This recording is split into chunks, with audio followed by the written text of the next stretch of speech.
abra sus Biblias, por favor, en el Evangelio de Mateo, capítulo 7. Ahí en el capítulo 7 vamos a ir al versículo 21 y vamos a leer hasta el versículo 23. Me gustaría que todos lo leyéramos y vamos a leerlo ahí en la versión que está en la pantalla. ¿Listo? Igual tenga su Biblia abierta en su celular o ahí físicamente para que usted me siga a lo largo de la enseñanza. Mateo capítulo 7, vamos a leer del versículo 21 al versículo 23. Leemos a la 1, a las 2 y a las 3. Dice: no todo el que me dice, todos, no sean tímidos, yo los conozco, tranquilos, estamos en confianza. Vamos, 1, 2, 3, dice: no todo el que me dice Señor, Señor, entrará en el reino de los cielos, sino el que hace la voluntad de mi Padre que está en los cielos. Muchos me dirán en aquel día: Señor, Señor, ¿no profetizamos en tu nombre?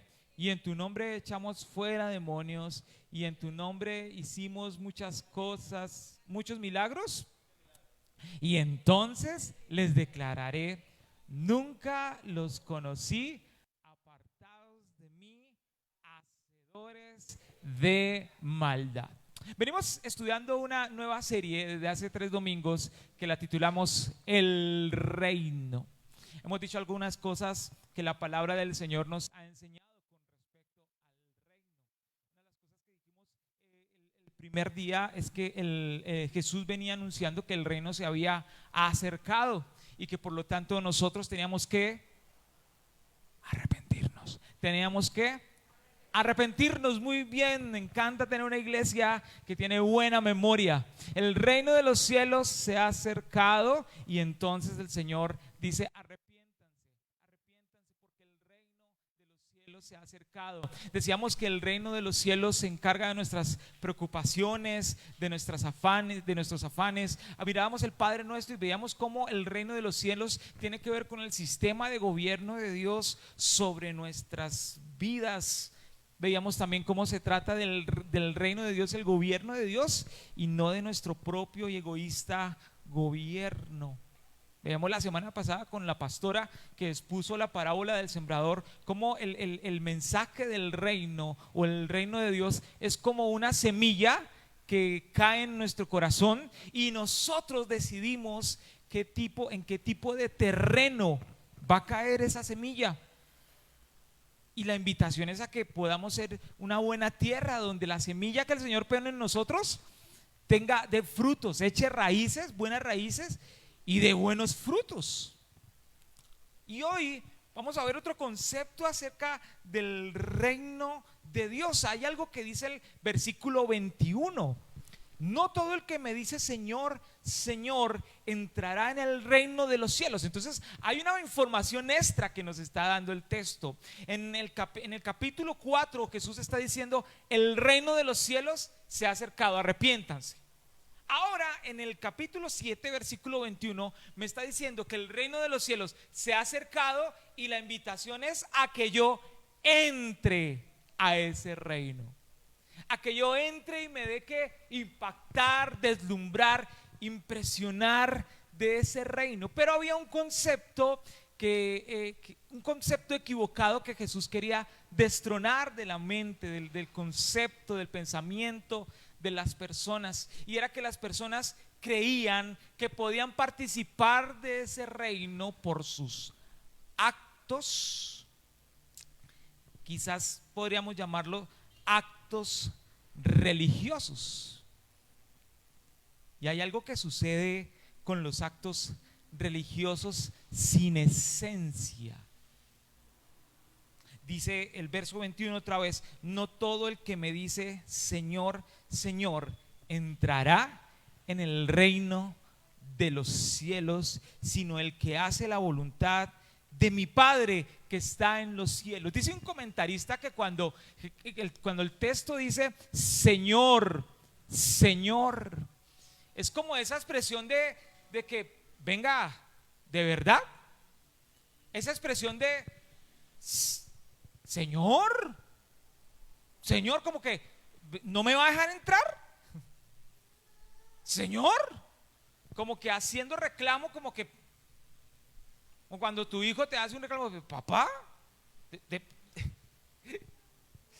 mis hijos están en la etapa, bueno, ya a uno no le cuesta tanto, pero están en esa etapa donde yo les compro un chocorramo y cuando lo destapan le digo, me da un mordisco, y les duele darme un mordisco a su propio papá.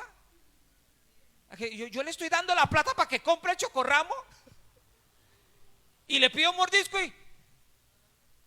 y yo le digo, Sebas, pero papi, y yo digo, Sebas, como indignado, ¿cómo es posible que no me vaya a dar un mordisquito? No le estoy pidiendo la mitad, le estoy pidiendo un mordisquito. No, se indignan. Bueno, la actitud que muestra aquí es como esa actitud indignado, como que la persona cree que ya tiene entrada al reino de los cielos y el Señor le dice, espérate un poquito. Y entonces la persona dice, Señor, como que usted no sabe quién soy yo, como que usted no sabe todo lo que yo he hecho. Señor. Por eso dice, no solo el que me dice Señor, Señor entrará en el reino de los cielos, sino el que hace la voluntad de mi Padre. Ese es el que entrará en el reino de los cielos. Ahora, cuando pensamos en la voluntad del Padre, pensamos en algo que termina convirtiéndose en un concepto muy grande, muy amplio, en el que a veces no alcanzamos a tener la comprensión total de lo que significa hacer la voluntad de Dios.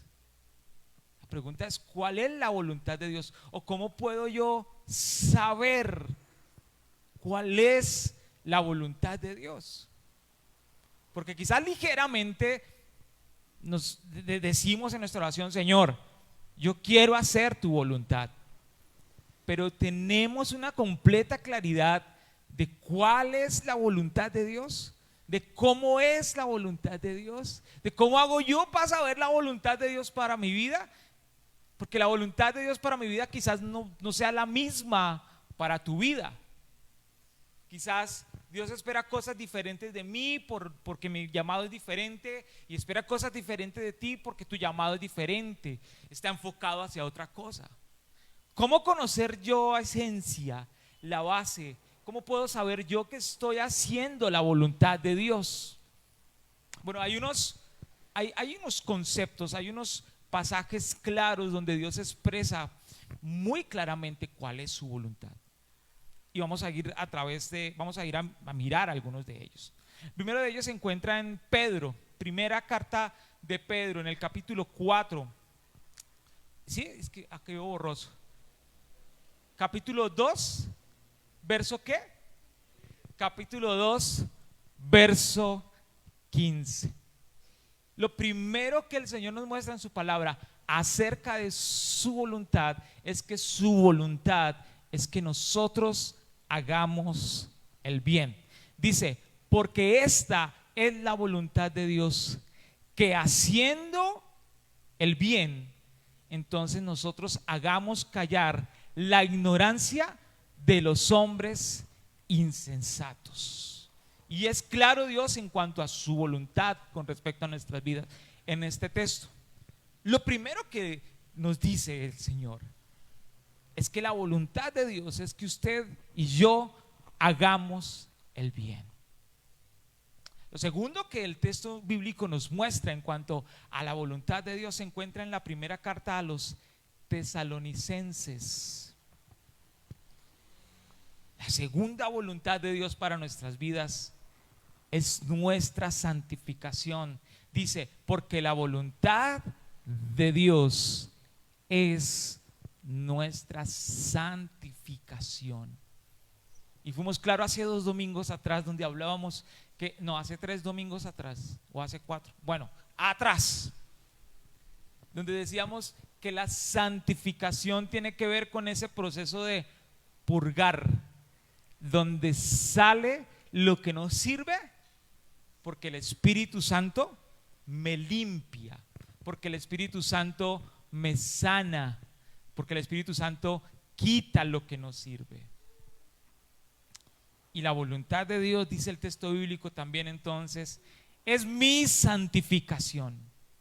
es cómo yo me involucro constantemente y conscientemente en un proceso de santificación. Es donde yo diariamente miro, hombre, ¿qué me está alejando de Dios? ¿Qué me está apartando de Dios? ¿En qué estoy fallando? Me doy cuenta que llevo 3 días sin orar y me digo, ¿qué pasa? Estar involucrado en ese proceso de santificación es la voluntad del Señor y es lo que el Señor quiere de nosotros, lo que el Señor espera de nosotros. Más adelante en el capítulo 5, ahí mismo en la primera carta a los tesalonicenses, permítame, yo llego en mi Biblia, si usted quiere también llegue en su Biblia. En el capítulo 5, del versículo 14, del versículo 13 en adelante, hay un listado de cosas que el autor de los tesalonicenses dice en cuanto a la voluntad de Dios. Yo voy a ir leyendo y usted me va acompañando ahí. Ahí está puesto el listado, usted lo va a ir descubriendo. Dice: y que os tengáis en mucha estima estima y amor por causa de su obra, tened paz entre vosotros. También os rogamos, hermanos, que amonestéis a los ociosos, que alentéis a los de poco ánimo, que sostengáis a los débiles, que seáis pacientes para con todos. Miren que ninguno pague a otro mal por mal, antes sigan siempre lo bueno unos con otros y para con todos. Versículo 16 dice: estén siempre gozosos, estén siempre alegres. Oren sin cesar, César, lo sentimos. Orad sin cesar, es decir, oren sin parar, en todo tiempo. Que su vida sea una oración constante, que su vida sea una conversación constante con el Señor. Oren sin parar, en todo tiempo. Versículo 18: den gracias, ¿cuándo? Den gracias en todo, den gracias por todo. Den gracias porque se encuentran un billete de 50,000 y den gracias porque se tropican el dedo meñique con la cama, con la pata de la cama. Pico entre pata y pata. Den gracias al Señor por todo, por las cosas buenas y por las cosas malas. Mi mamá siempre me contaba una historia de pequeñito de un señor que iba caminando por el campo y no vio la rama de un árbol que estaba así salida, y entonces la rama se le metió por el ojo y le sacó el ojo. Mi mamá era un poco dramática para las historias, y le sacó el ojo, y que el señor llegó hacia la casa con el ojo todo dañado y diciendo: gracias Dios mío, gracias Dios mío, gracias Dios mío. Y entonces la esposa que estaba esperando en la casa: pero usted, ¿cómo le ocurre? ¿Por qué da gracias al Señor? Usted es que es bobo. Y entonces: gracias porque me quedó el otro ojo bueno, porque no me saqué los 2 ojos. Den gracias al Señor por todo, dice la palabra del Señor. Y dice, termina diciendo el verso 18: den gracias en todo, porque esta es la voluntad de Dios para con nosotros. Den gracias a Dios por todo. Esta es la voluntad de Dios.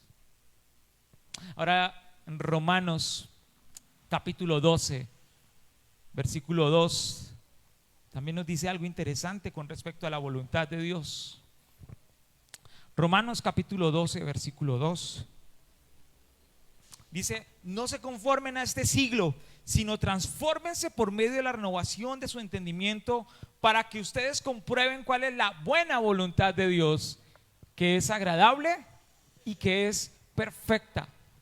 Otro dato que el texto bíblico nos da acerca de la voluntad de Dios es que la voluntad de Dios es 3 cosas, y usted tiene que grabarse estas 3 cosas en su corazón. ¿Cómo es la voluntad de Dios?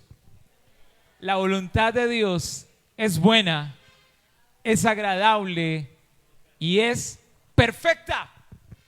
No tiene ningún margen de error. Su voluntad es buena, su voluntad es agradable, su voluntad es perfecta. ¿Cuántos pueden decir amén? Su voluntad es buena, es agradable y es perfecta. Pero hay algo más que necesitamos decir en cuanto a esa voluntad de Dios, que es buena y agradable y perfecta, y que siempre va a ser buena, agradable y perfecta. Y lo que necesitamos entender con ese concepto es que aunque la voluntad de Dios es buena, es agradable y es perfecta, van a llegar momentos en que para nosotros no va a ser tan buena, tan agradable y tan perfecta. ¿Podemos decir amén a esto? Porque hay momentos en que hemos vivido en situaciones feas, en que sentimos que no es tan bueno, que no es tan agradable y mucho menos perfecto lo que estamos viviendo. Y bíblicamente podemos ver a Jesús orando cerca a su muerte y diciendo: Señor, si es posible, no permitas que yo viva esto. Si es posible, Señor, yo no quiero vivir esto, pero no se haga mi voluntad, sino la tuya. Jesús no estaba sintiendo que la voluntad del Padre era buena, agradable y perfecta. No lo estaba sintiendo. Quizás Jesús lo sabía, pero no lo estaba sintiendo y por eso estaba queriendo renunciar. Por eso estaba diciendo: Señor, yo no quiero vivir esto tan feo que estoy viviendo. Yo no quiero sentirme así de estresado y preocupado, Señor. Ay, pero si esto, Señor, es tu voluntad, ayúdame a permanecer en tu voluntad. Porque muchas veces la voluntad de Dios a nosotros no nos va a parecer buena, ni nos va a parecer agradable, ni nos va a parecer perfecta. Pero eso no quita, es decir, que a nosotros no nos parezca que es tan buena, tan agradable y perfecta, no quita que la voluntad de Dios es buena, es agradable y es perfecta para nuestras vidas. Bien interesante cómo el Señor nos empieza a mostrar en su palabra qué es lo que espera de nosotros cuando habla de su voluntad. Una voluntad que Él espera que cumplamos. Y a eso se refiere Jesús cuando dice: no todo el que me dice Señor, Señor va a entrar en el reino de los cielos, sino el que hace la voluntad de mi Padre. Ese es el que va a entrar. Ahora volvamos a Mateo. Y fíjese cómo Mateo sigue desarrollando. Mateo capítulo 7.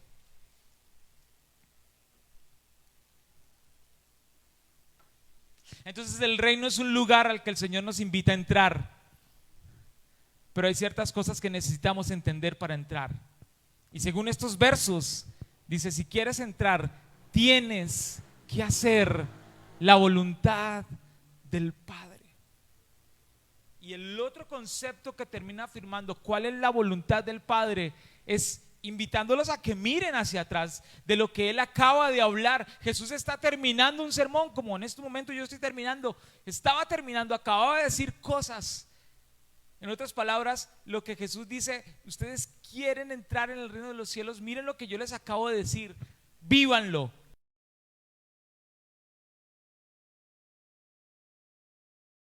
Con respecto a sus enemigos, miren lo que yo les acabo de decir con respecto a su economía, miren lo que yo les acabo de decir con respecto a su sexualidad, miren lo que yo les acabo de decir con respecto a su vida espiritual. Miren eso, vívanlo, háganlo. Esa es la voluntad de Dios. Y entonces ellos le hacen el reclamo: pero Señor, no profetizamos en tu nombre, no hicimos milagros en tu nombre, no fuimos a la iglesia en tu nombre. Hemos dado esos ejemplos aquí, no Señor, pero yo le madrugaba a las 9 de la mañana los domingos para alcanzar a llegar a las 10:30 y por lo menos alcanzar a escuchar la predicación, que es lo importante. Todo lo que se hace en el servicio es para la honra y gloria del Señor. Desde el saludo, desde la proyección, desde el sonido, desde los coritos que cantamos hasta la exposición de la palabra del Señor, todo es importante. ¿Qué le vas a poner tú de excusas al Señor cuando llegues delante del Señor? Porque de una u otra forma tú y yo vamos a tenerle que rendir cuentas al Señor. Si tú miras el versículo 22 dice: muchos me dirán en aquel día. Adivine a qué día se está refiriendo Jesús. Muchos me dirán en aquel día. Fíjese en el capítulo 25, por favor. Capítulo 25 de Mateo. Versículo 29 dice: inmediatamente después de la tribulación de aquellos días, el sol se oscurecerá y la luna no dará su resplandor, y las estrellas caerán del cielo y las potencias de los cielos serán conmovidas. Entonces aparecerá la señal del Hijo del Hombre del cielo. Entonces lamentarán todas las tribus de la tierra y verán al Hijo del Hombre viniendo sobre las nubes del cielo con poder y gran gloria. Salte al capítulo, estaba leyendo en el capítulo 24, versículos 29 y 30. Ahora salte al capítulo 25 en Mateo, versículo 31. Dice: cuando el Hijo del Hombre venga en su gloria y todos los santos ángeles con él, entonces se sentará en su trono de gloria y serán reunidas delante de él todas las naciones, y apartará los unos de los otros como aparta el pastor las ovejas de los cabritos, y pondrá las ovejas a su derecha y los cabritos a su izquierda. Entonces el rey, ¿se acuerdan que venimos hablando de un reino? Entonces dice el verso 34: entonces el rey dirá a los de su derecha: venid, benditos de mi Padre, heredad el reino preparado para vosotros desde la fundación del mundo. Ese día es al que Jesús se está refiriendo en el capítulo 7, en el verso 22. Muchos me dirán en aquel día, cuando tengamos que pararnos frente al Rey a rendir cuentas de lo que hicimos con nuestras vidas, a rendir cuentas de lo que pasó, de cómo administramos nuestras vidas aquí en la tierra. Ese día, dice el Señor, muchos en ese día se van a presentar delante de mí y me van a decir: yo hice esto, yo hice otro, Señor, yo llevé ofrendas, Señor, yo diezmé, Señor, yo profeticé, Señor, yo oré, Señor, yo colaboré en la iglesia, Señor, yo madrugué, Señor, yo esto, Señor, yo me conectaba a las reuniones de Zoom, yo hice, Señor, yo hice todo esto. Muchos me dirán en aquel día y van a nombrar todo lo que hicieron. Y mire lo que el Señor dice en el verso 23: y entonces yo les declararé: nunca los conocí. Apártense de mí, hacedores de maldad. Entonces podríamos entender que hacer la voluntad de Dios parte del hecho de empezar a conocer a Dios. Porque si yo no conozco a Dios, nunca podré saber cuál es su voluntad. Voluntad significa o traduce deseo. ¿Cuáles son los deseos de Dios? ¿Qué es lo que Dios espera de mi vida? Si yo no conozco al Padre, jamás podré saber qué es lo que Él quiere de mi vida, cuál es su voluntad. Si nuestro deseo es hacer la voluntad de Dios, el primer paso para hacer la voluntad de Dios es conocer al Padre, es conocer al Señor, es pasar tiempo con el Señor, es sacarle tiempo al Señor, es todos los días levantarme y decirle en cada acto de mi vida: quiero conocerte, Señor. En todo lo que pasa en mi vida, por muy bueno que sea o por muy malo que sea, quiero conocerte, Señor. Quiero conocerte. Muchos me dirán en aquel día: hice esto, y yo les voy a decir: lo siento, muy bonito todo lo que hiciste, pero no te conocí. No sacaste el tiempo para conocerme. No llegaste a donde te dije que yo iba a estar. Nunca llegaste. Pasé toda la vida esperándote y nunca llegaste. Pasé toda la vida esperándote en tu cuarto a que entraras y cerraras la puerta, pero nunca llegaste. Pensaste que fue suficiente con ir a la iglesia cada 8 días. No fue suficiente. Tenías que conocerme. Tenías que conocerme porque yo quería decirte qué tenías que hacer para que hicieras mi voluntad, pero nunca llegaste. Me dejaste esperando toda la vida. Nunca te conocí.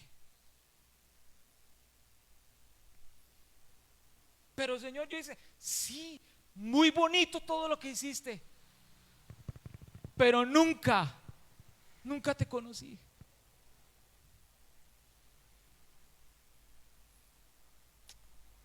Creemos que amamos a Dios,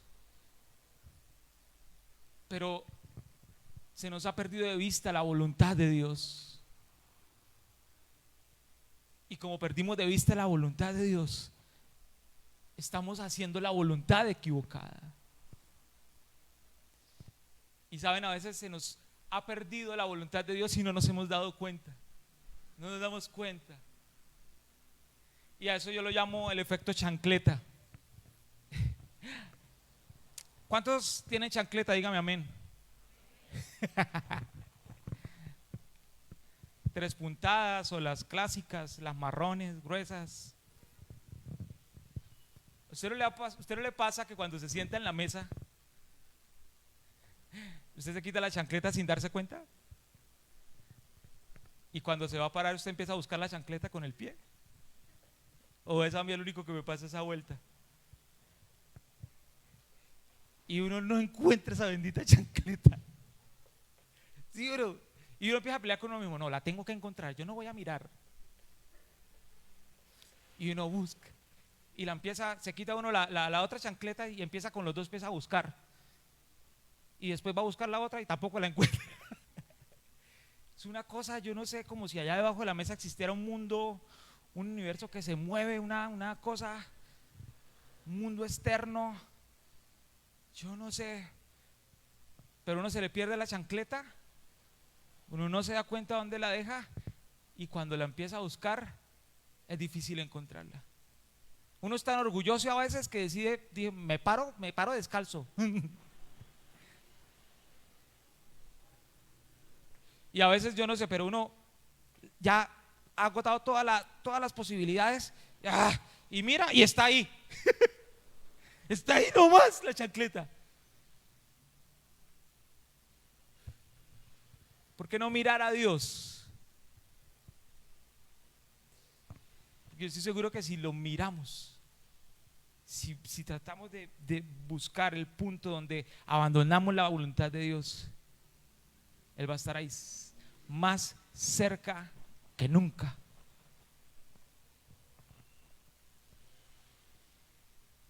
Y yo hago esto, o hago esta referencia, porque es algo que nos pasa todos los días.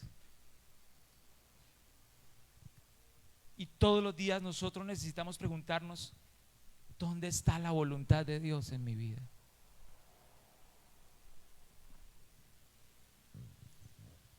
Esta referencia del reino está apuntando directamente a un evento al que todos nos vamos a tener que encontrar, y es el momento en que vamos a tener que estar parados frente a frente al Señor, dándole cuentas de nuestra vida,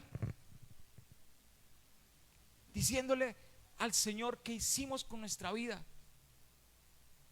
Este apunte del reino, Dios nos está obligando a mirar a ese momento futuro donde se estará definiendo si entramos o no entramos. Y allí no va a pesar lo que hiciste o dejaste de hacer como cristiano. Lo que va a pesar de verdad allí es si le conociste o no le conociste. Lo que va a pesar de verdad allá es que llegues con la seguridad de que de verdad conociste al Señor. Eso es lo que va a pesar. Y lo más emocionante es que conocerlo es completamente gratis. No tiene ningún costo, ningún valor. Solo nuestro corazón deseoso y anhelando conocer al Rey y conocer su voluntad y decirle: ¿qué es lo que esperas de mí? ¿Qué es lo que quieres de mí? ¿Qué quieres que yo haga, Señor? Y si en el camino se te ha perdido la voluntad del Señor, Es tiempo de que te empieces a encerrar otra vez. Si ya en tu mente está que esta tarde te vas a acostar a ver Netflix, a ver una película, a ver en el lavadero, no, eso ya no lo dan, pero a ver cualquiera de esas cosas, ¿por qué no apagar un momento? Decirle a tus hijos: voy a orar un buen tiempo con el Señor, no me molesten en los próximos 60 segundos. Y cierras tu puerta y haces que esos 60 segundos sean los más intensos con tu Señor. Pastor, pero eso es muy poquito. Si lo haces de corazón, esos 60 segundos en menos de nada se van a convertir en 1 hora, en 2 horas.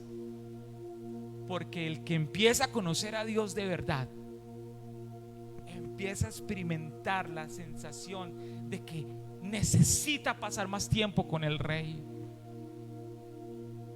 Buscar, entrar, decirle: Dios mío, muéstrame, llévame a la palabra, en tu palabra donde tú me quieres hablar y me quieres decir qué es, Señor, lo que esperas de mí, lo que quieres de mí. Yo quiero hacer tu voluntad. Así que el mensaje del reino hoy es una alusión directa a que podamos pensar como iglesia, como personas individuales, como cristianos que somos: ¿estoy haciendo la voluntad de Dios? O más bien, ¿conozco la voluntad de Dios? ¿Me intereso por conocer la voluntad de Dios y la hago? Que muchos me dirán en aquel día: Señor, hice esto, hice esto, hice esto.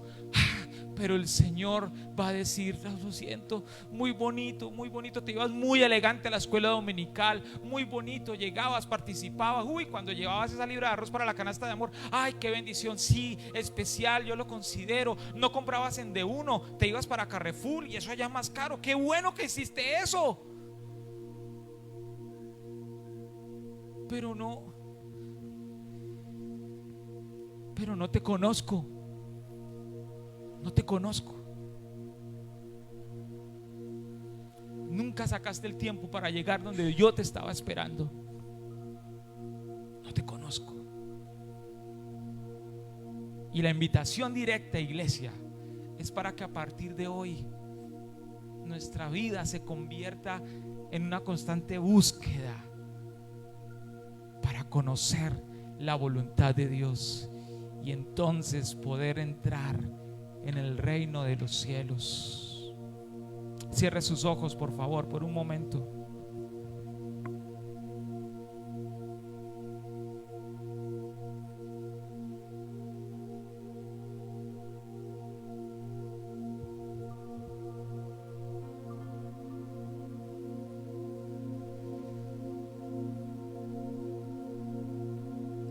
Señor, te necesitamos.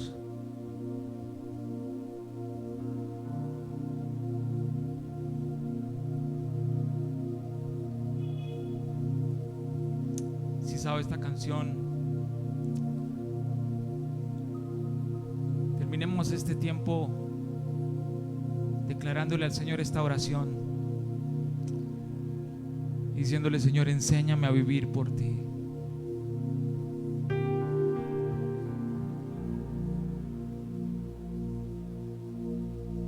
Dice así: Padre mío, este día en ti confío y anhelo en tu presencia adorar. Padre mío, en tu presencia puedo sentir tu paciencia para conmigo caminar. Enséñame a vivir por ti, a dar mi vida solo a ti, a no entender razones que me excusen de estar lejos de ti. Señor, enséñame a vivir por ti, a dar mi vida solo a ti, a no entender razones que me excusen de estar lejos de ti. ¿Qué tal si te pones de pie, iglesia? Ok, llegamos al final de este servicio y nos alegra muchísimo que nos hayas acompañado. Es muy importante que recuerdes que no puede haber aglomeraciones ni en la parte de atrás del templo ni afuera. Por eso te pedimos que salgas en orden y guardando la distancia. Muchas gracias por tu comprensión. Nos vemos la próxima semana. No vengas solo, trae un amigo. Dios te bendiga.